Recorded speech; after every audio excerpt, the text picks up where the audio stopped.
chaos and cover-ups, what evidence exists of an ancient pole shift?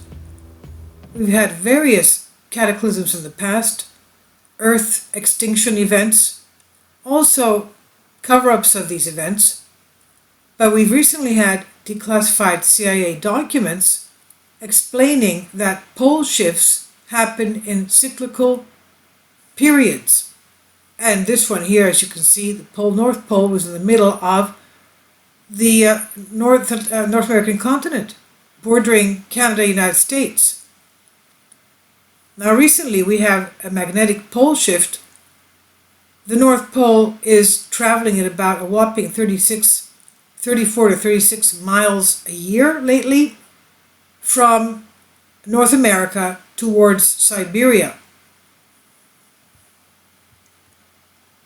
Magnetic pole shifts have taken place, and they're locked in the magma rocks, magmatic rocks coming out of the earth at the time of eruption. The rock indicates the formation magnetism.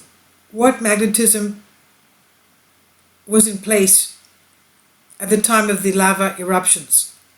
Magmatic pole shifts are in the news a lot because recently we've had our magnetic north racing towards Russia in an alarming rate, and people are wondering what that means for Earth.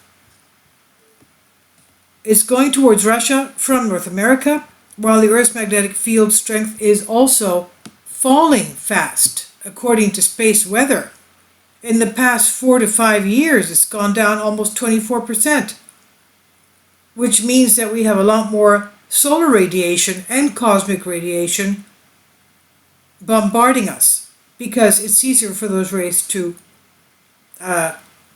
reach us because of the fact that we have less magnetic field. The magnetic field shields us from such rays. Now, the European Space Agency said this could be the beginning of a magnetic pole shift. This is an article dated April 19th of last year, so it's not that old. It's written by David Montaigne on Ancient Origins. So the ESA, European Agency, says we could be beginning a new magnetic pole shift. Evidence suggests that the rotational axis will also shift to stay aligned with the magnetic field. That's astonishing. And when is that going to take place? Is it taking place now that we have a huge uptick in earthquakes and volcanic eruptions? Especially in, I don't know, I'm not a geologist, but I for the life of me, I'm still astonished at the amount of earthquakes we have on the West Coast, around Ridgecrest. Hundreds, if not thousands a day. Hundreds actually recorded. Posted, that is. Now, if you take a look at the seismograms, I'm sure you have a lot more. We just had 22 quakes of an earthquake swarm in West Coast Long Valley Caldera supervolcano.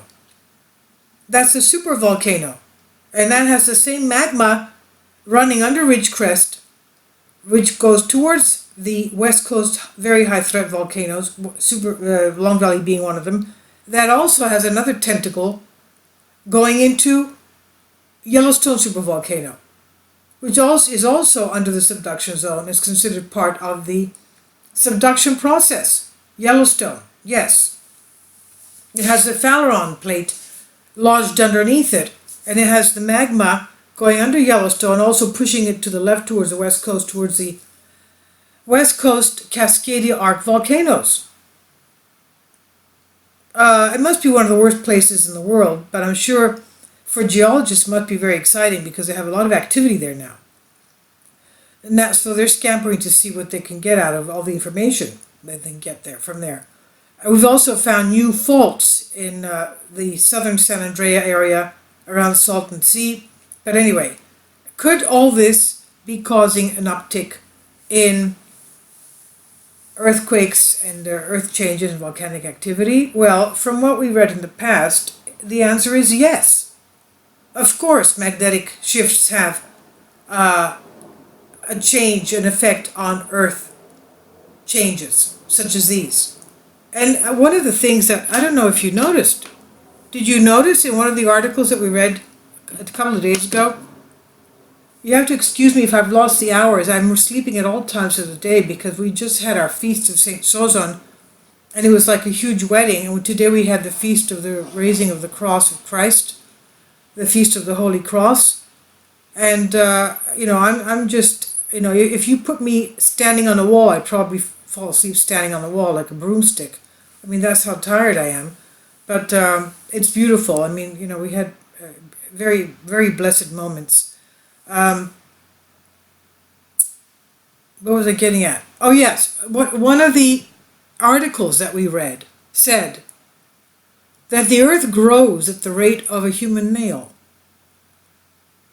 I mean, we have to cut our fingernails every week because, what happens if we try to, use a laptop? We're going to be pressing the wrong keys from the long fingernails. Or what happens if you're a nurse or a doctor? You can't have, you cannot have painted nails or long fingernails because of the germs are collecting under there. Or if you're playing an instrument like the piano, you cannot have long fingernails. They have to be cut flush towards the flesh. You know that. For those of you who play piano like I do, you know that's the rule. So, the earth is growing at the rate of a human fingernail. Can you imagine? So at one point, we do have to have earthquakes in various positions of the earth because of that growing process. The earth is growing. All right, so they tell us that the ESA tells us that the rotational axis will also shift to align with the magnetic field. These catastrophic pole shifts come in a periodic cycle of recurring and predictable cataclysms, involving huge earthquakes and tsunamis, changes in latitude and altitude, mass extinctions, and the destruction of civilizations, reducing them to myth and legend. And I'll try and find the link of my video concerning the declassified documents concerning periodic pole shifts from antiquity. And we also, we don't know if these pole shifts and the tilting of the earth, what is it caused from?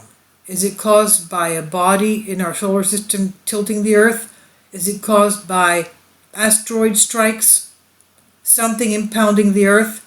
We had a very ancient Egyptian high priest who told Solon, the Athenian lawmaker, who told Plato that these inbound celestial bodies impact the earth every so often, causing cataclysmic destruction, and they have been taking place many times in the past, and they will be taking place many times in the future. And he told him this about, what was it, like 600 BC. Okay? And at that time he said it happened like 8,000 years ago. It must be like the last ice age, which means like, 10 to 12,000 BC, if you know what I mean. So these catastrophic pole shifts come in periodic cycles, recurring periodic cataclysms involving the huge earthquakes, tsunamis, changes, the earth spins and topples. You can understand what happens. Most people don't want to know if this is coming. They call it fear-mongering, but this is part of history. You don't want to know what happened in the past because, history, as the saying goes, repeats itself. And we have to know what took place in the past so we can also protect ourselves in the future as much as we can. Now, most people don't want to know what's coming. They don't want to know that America could replace Atlantis and legends of lost civilizations.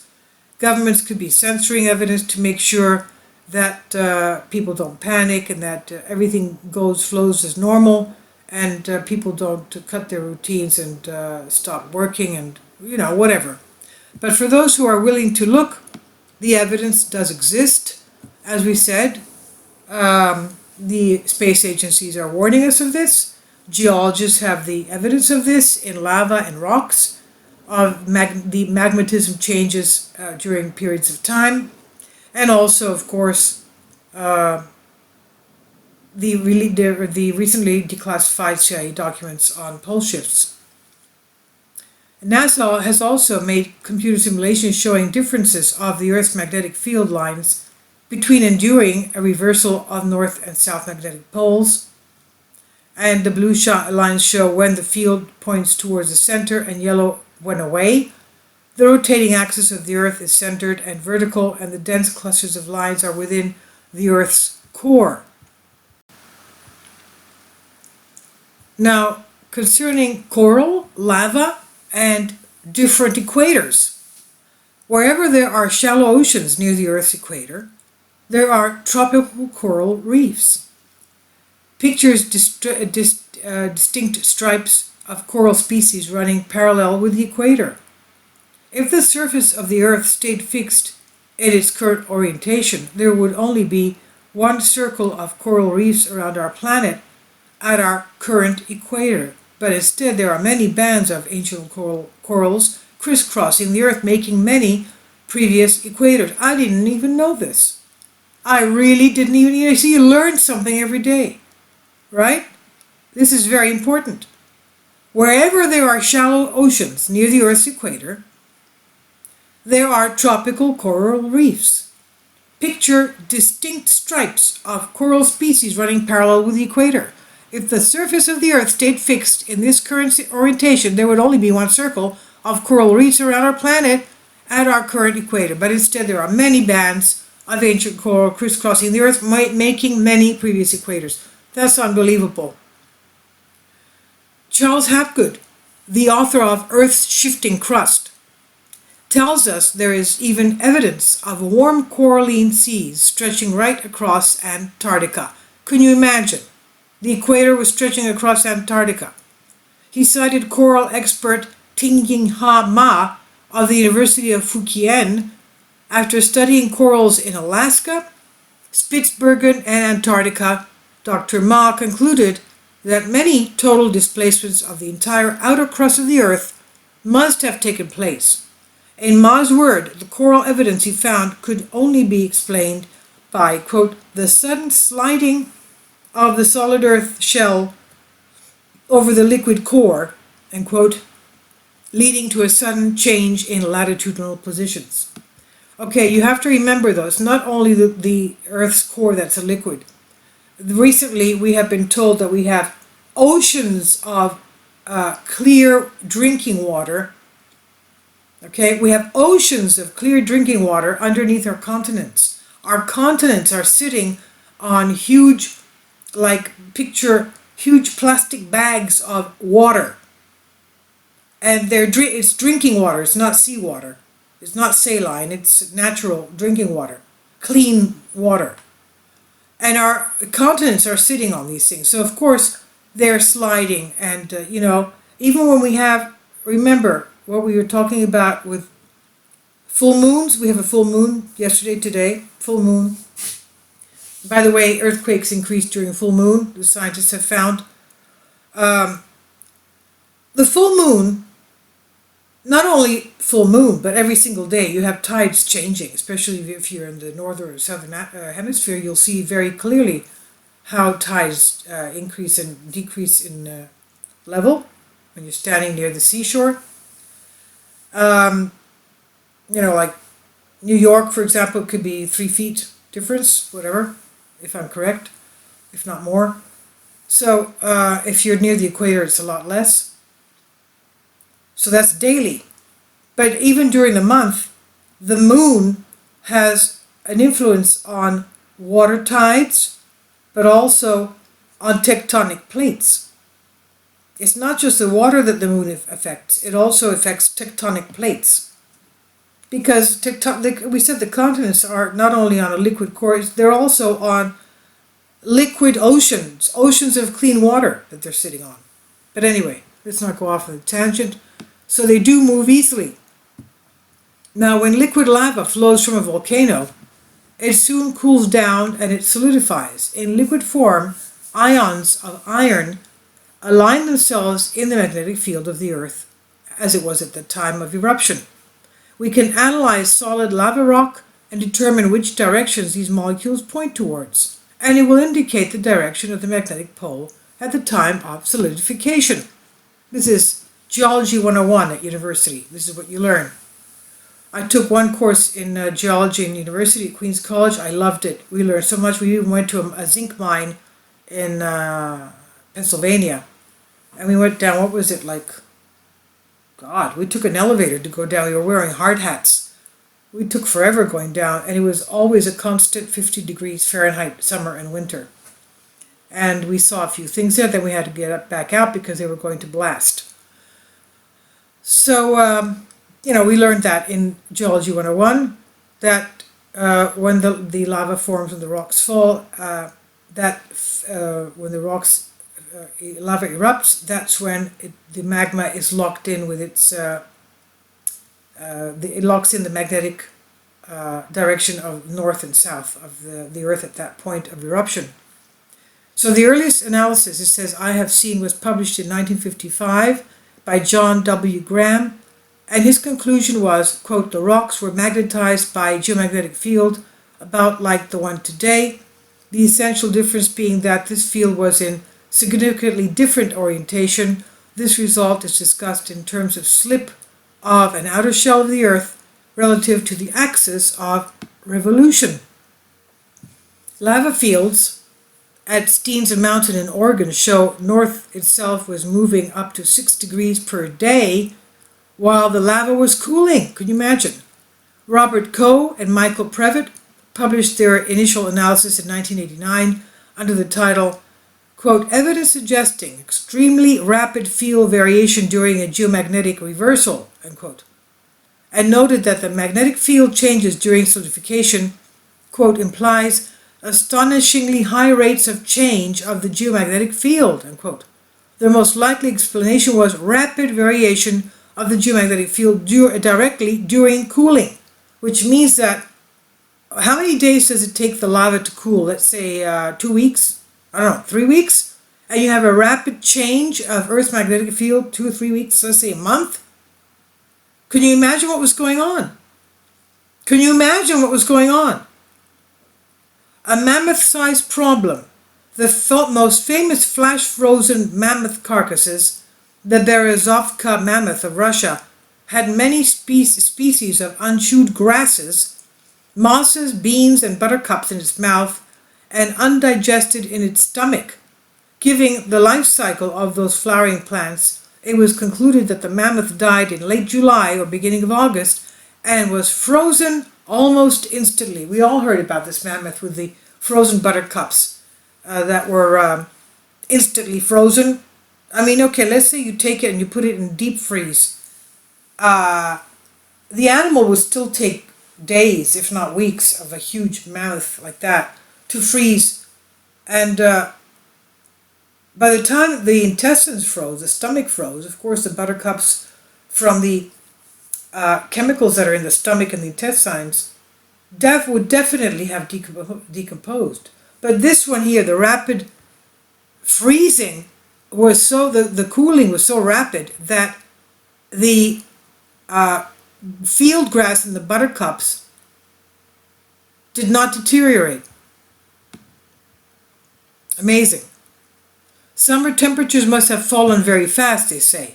Imagine how much body heat a mammoth must have while alive, and how vegetation in his stomach and in stomach acid would deteriorate if not quickly frozen. What kind of temperature drop must have occurred to freeze a mammoth solid so quickly? Would a 60-degree drop in 2 hours be enough? I don't think so. I think you need more.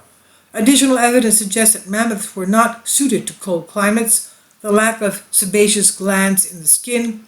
Most Arctic animals have sebaceous glands to secrete oil and lubricate the skin to prevent cracking in the cold and dry air. But studies of mammoth skin have shown that their skin cells are absolutely identical to those of the Indian elephants today. The idea that mammoths live in an icy wasteland and never ate anything may be a popular image, but this misunderstanding fails to account for the 500 pounds of fresh vegetation required for their food every single day. 500 pounds they have to eat every day. Dr. William Ferrand once noticed in an article titled Frozen Mammoths and Modern Geology that an apparent paradox still remains, that the climate in northern Siberia was warmer than at present at some period in late glacial time when climates elsewhere on Earth were cooler than at present. Which means Siberia was tropical at that time that the mammoth was roaming around there. Shocking, isn't it? What kind of a change took place? So, the climate in northern Siberia was warmer than at present some period in late glacial time when climates elsewhere on Earth were cooler than at present. The pole shift theory explains this easily. The North Pole was in Hudson Bay at the time, in Canada. It was covered in an ice sheet because it was at the North Pole. It had an ice age in the same way Greenland and Antarctica have them now. They're located at the poles now. When the Laurentide ice sheet formed, evidence shows it did not spread south from our current North Pole.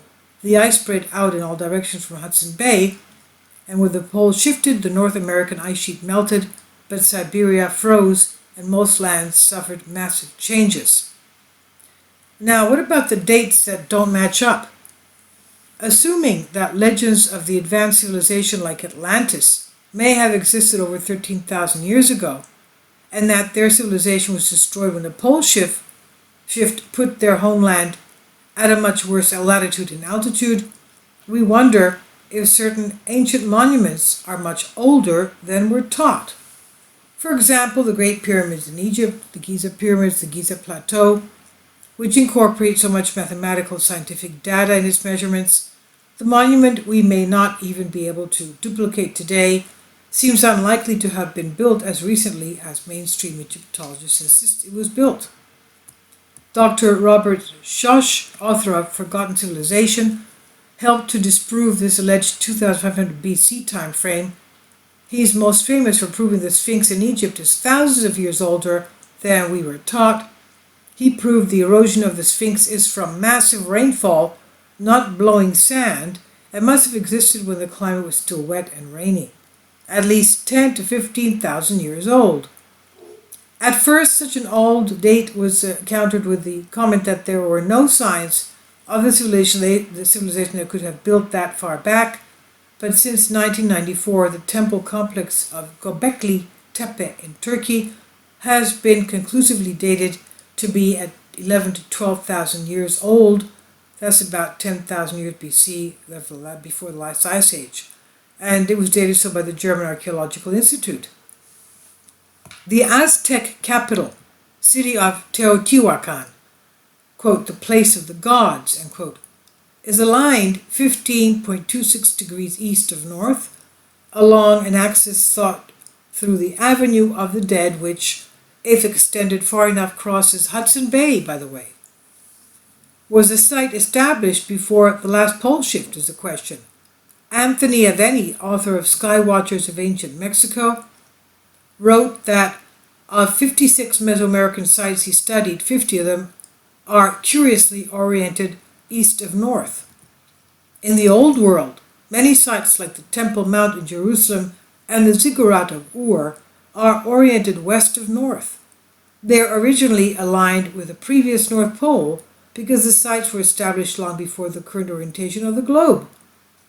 Thomas Mills wrote a book called Stonehenge, If This Were East, in which he concludes that the stones arrangement only makes sense if we were aligned to the sky when the North Pole was in the Hudson.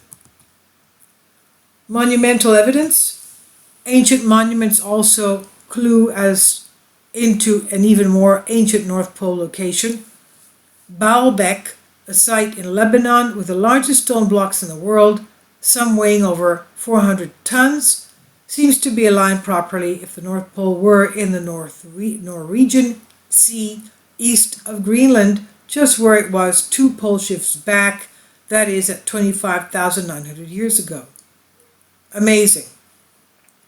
And when we look up ancient equator on YouTube, many videos will show that many of the most impressive and ancient monuments and temples, the sites can be found on a single line that circles the earth, a former equator that crosses the Egyptian pyramid of Giza, Petra, Persepolis, Mohenjo-Daro, Angkor Wat, Easter Island, the Nazca Lines, and the Machu Picchu in Peru, and many other sacred temple sites. Coincidence? Well, we don't think so after all this. We should also note that Machu Picchu and Angkor Wat are exactly opposite each other, as are Mohenjo-Daro and Easter Island, with interesting ratios and distances between several of the other sites on the line as well. Modern architecture surely has been built over these very ancient sacred sites, for if this line is an old equator, then the North Pole was near the border of southeast Alaska and the Yukon at the time, and that was 3 pole shifts back, at least 39,000 years ago. So it seems that some governments and religious leaders will be quite happy if we choose to forget about cycles of destruction by pole shift, but if you're interested in learning more, the evidence is out there. This is by David Montaigne. He's the author of Pole Shift, Evidence Will Not Be Silenced. And you can visit his website at davidmontaigne.webs.com. This is on ancient origins, and we thank him for this wonderful article.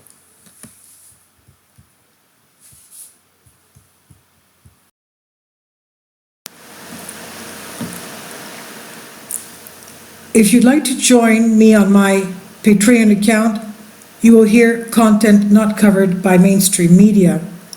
These riveting stories will be based on my research, and I will state my opinions and give my personal insight on diverse and controversial subjects and world events not covered by mainstream media, and not supported by YouTube guidelines. So whatever I have on my Patreon, most of those will not be on my YouTube channel. Please consider becoming a member today. More of the most significant and important videos will be on my Patreon channel. Your support helps me to continue my research and keeps this YouTube channel alive. And we depend on your support, your generous charity, because we help economically challenged families here in Athens, Greece, in Kapota, and we also help the young generation with university tuition and the community around our church. Thank you.